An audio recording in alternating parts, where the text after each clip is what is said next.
Thanks, Vijay. That was super nice. Hi, everyone. My name is Karthik, like Vijay said. Before I begin, I just want to quickly mention, I've spent most of my career in academia, but I also have had the privilege of spending the last 2 years at Sierra, which is a growing company.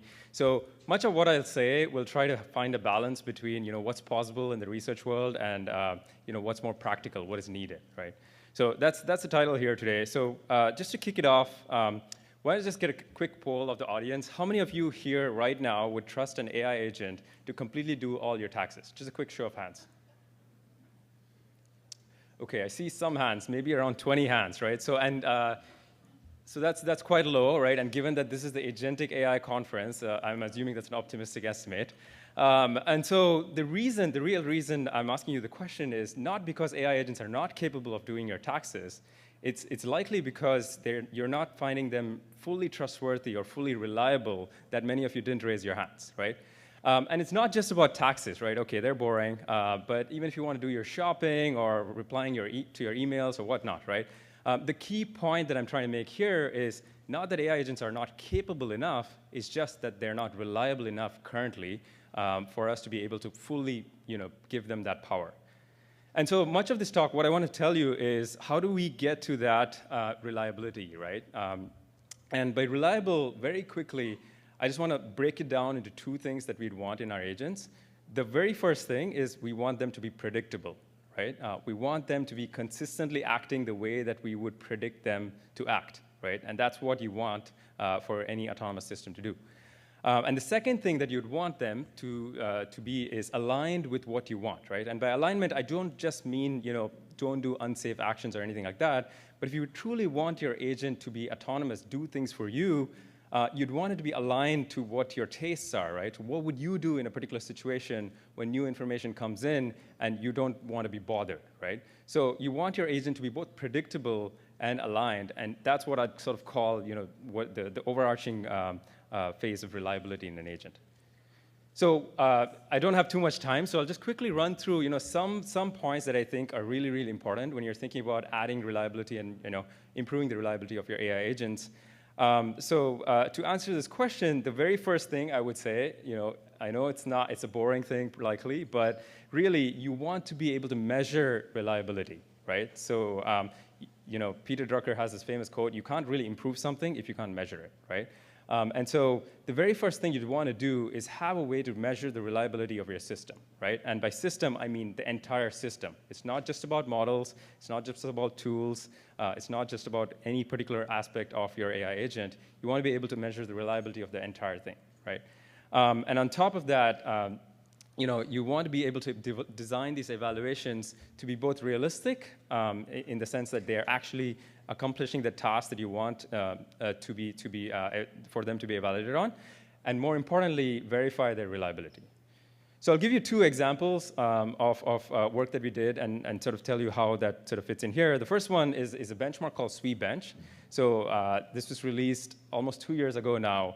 And looking back, I just think through, 2 years ago, we had coding evals, right? And these coding models were just about to take off. And one thing that was missing in all these evals was they were just evaluating how well a model could write code. And that's not nearly what a software engineer's task is, right? So many software engineers likely in this room, your task is so much more than just typing on the keyboard and writing some code, right? And so what SweetBench aimed to do was really go towards that realistic task, right? So bug fixing is one realistic task. Let's go and try and evaluate that, right? And I'm not saying that's the end of it, right? Just like Mikhail talked about before, you really want to be going towards whatever benchmarks suit your particular task. The second example that I'll tell you is a benchmark that we introduced recently called TauBench last year at Sierra. And the benchmark here is actually very, very aligned with Sierra's use case, which is AI agents for customer support. But the important point that I want to mention here was we introduced this notion of a pass-hat-K metric, or pass-hat-K score, which really hits at the heart of what you need your agents to do for a task like customer support, right? So just imagine, in a task like customer support, you don't care about an average success rate when doing a task once. You care about answering the same type of query over and over again 10,000 times, 100,000 times, million times, right? Whether it's a radio refresh or whatnot. So the pass-hat-K score over here was really aiming to tease apart the reliability part, and you can see the results. It already shows that many of these models with tool calling fail even when trying to do the same task 4 times. Okay, so ideally, I've convinced you, you first want to measure what you're doing, right?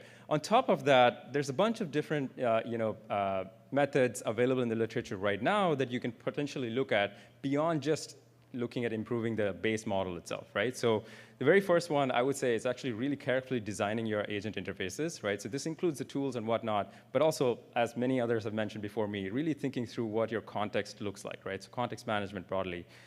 There's other techniques. I won't go into details here, but things like self-evaluation and using memory and fine-tuning can be additional tools that you probably want in the back of your pocket when you're trying to improve the reliability of an agent. And again, assuming you have a good evaluation. I'll sort of, finally just conclude with, some promising directions that I see for the future, right? So these improve agents in general, but I do believe strongly that they can have a good impact on improving the reliability of agents. The first one is actually making them more proactive, right? So you want agents to tell you when they don't know an answer or when they need help from you, right? And not just react to whatever you say. And you also want them to be improving over time, right? So this is how humans sort of improve their skills and become more and more reliable over time. And that's a property that we'd want in our agents. And the second thing that I'd sort of say is, we're definitely going to move towards multi-agent networks. And the reason I think that's going to improve reliability is because you can have agents that verify each other and so on, and this will actually provide an added layer of trust.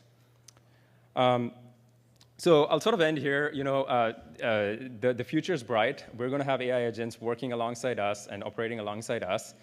The key point, if you take one point from my talk, is it's not the capabilities of the agents that are going to keep going up that's going to be the most important. It's how well we can rely on them to do the things that matter and automate things that we care about. That's going to be most important. So I'll leave it with that. Thank you so much.